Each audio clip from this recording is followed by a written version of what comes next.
Um ótimo dia a todos vocês, queridos ouvintes e seguidores do nosso canal BR Notícias. Sejam todos muito bem-vindos. Obrigada pela companhia e é um prazer estar aqui novamente nesta manhã, trazendo e compartilhando com cada um de vocês notícias atualizadas, importantes, de credibilidade de tudo o que acontece no nosso Brasil, no meio político, no governo Bolsonaro e nos bastidores de Brasília. E vamos juntos nesta manhã.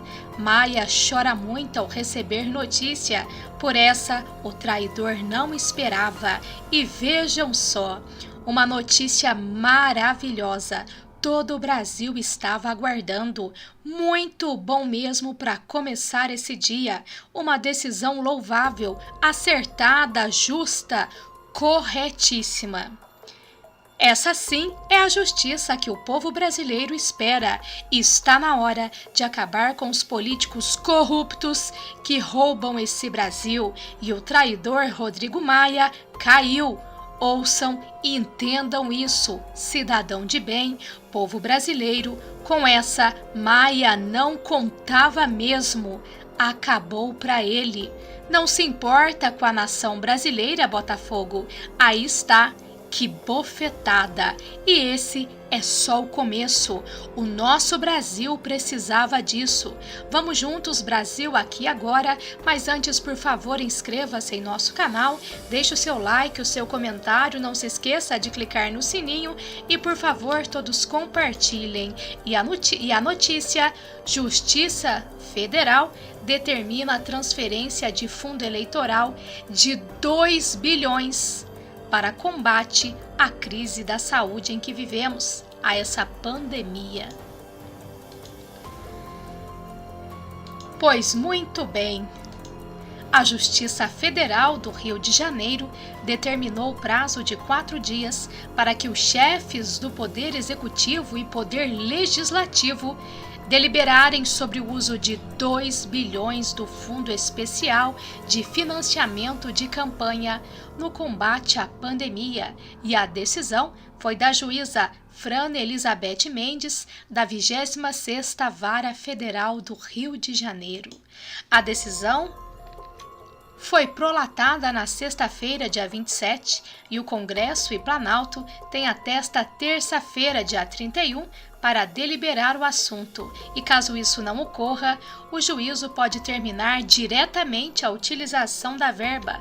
O Fundo Especial de Financiamento de Campanha foi determinado pela Lei 13.978/2020 e seria alocado em junho para a realização das eleições municipais. Ele não se confunde com o fundo partidário usado para a manutenção dos partidos políticos brasileiros.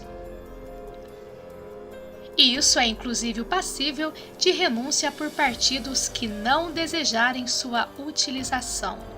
E diante de tal panorama, não se pode considerar aceitável que, em se tratando de um país de dimensões continentais, com mais de 200 milhões de habitantes, já tão castigado em situação de normalidade pela ineficiência crônica do sistema de saúde, que em alguns locais mais remotos sequer pode se considerar como efetivamente existente, porquanto ineficaz, haja recursos de tal monta paralisados apenas para a futura incerta utilização para patrocínio de campanhas eleitorais, é o que apontou a juíza.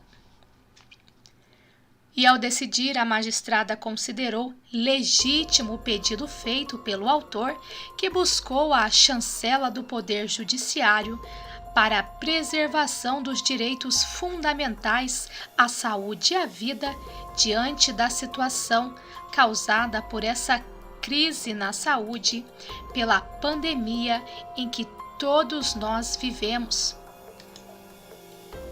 E essa situação atípica, em sua avaliação, é o que faz superar o entendimento de que tal decisão invadiria competências privativas e exclusivas do Presidente da República e também do Congresso Nacional. Abre aspas, É irrazoável que se deixe uma população de mais de 200 milhões de habitantes à mercê de tais partidos, para que somente daqui a vários meses decidam se pretendem ou não utilizar os recursos ou devolvam o restante. A vida e a saúde da população brasileira têm necessidade imediata de recursos financeiros. E assim, minha gente, avaliou a juíza Frana Elizabeth Mendes. Então, aqui o nosso respeito e agradecimento. Parabéns à juíza, coerente, patriota, justa e humana. E eles que tirem do próprio bolso. O Brasil esperava por isso. A nossa nação precisa disso. E mais ainda, nesse momento tão delicado, complicado, pelo qual nós passamos. E vejam só, Bolsonaro, missão é salvar vidas e manter empregos. Jair Bolsonaro se pronunciou nesta terça. Em pronunciamento em rede nacional nesta terça-feira, dia 31, o presidente Jair Bolsonaro voltou a defender que o governo tome medidas que possam preservar vidas sem que haja destruição de empregos. Minha preocupação sempre foi salvar vidas, tanto as que perderemos com a pandemia, quanto as que serão atingidas pelo desemprego, violência e fome. As medidas protetivas devem ser implementadas de forma racional. E Bolsonaro também cita o posicionamento do diretor da Organização Mundial de Saúde em priorizar a manutenção da renda dos mais pobres. O diretor-geral diz ainda: se fecharmos ou limitarmos movimentações, o que acontecerá com estas pessoas que têm que trabalhar todos os dias e que têm que ganhar o pão de cada dia, todos os dias? E ele prossegue: então, cada país, baseado em sua situação, deveria responder a esta questão. E Bolsonaro reafirmou a preocupação com os informais.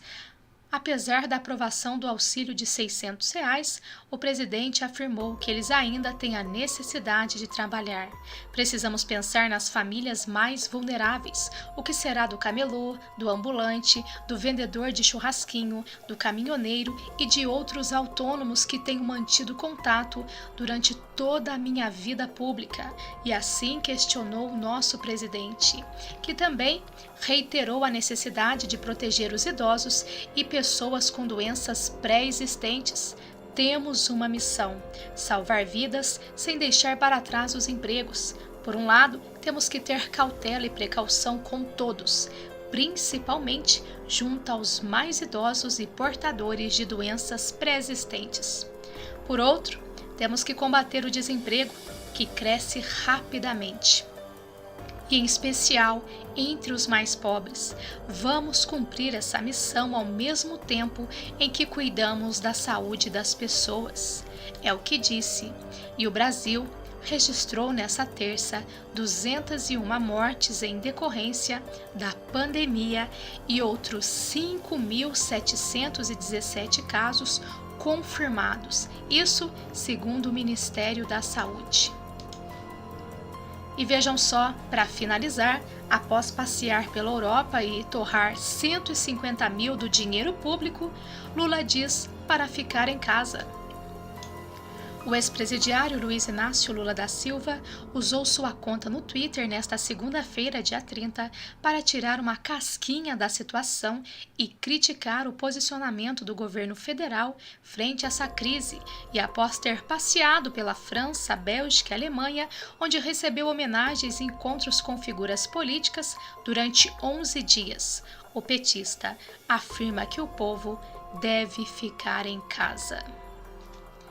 Lula diz que o governo precisa liberar dinheiro para o povo ou este vai sair para ganhar o seu pão.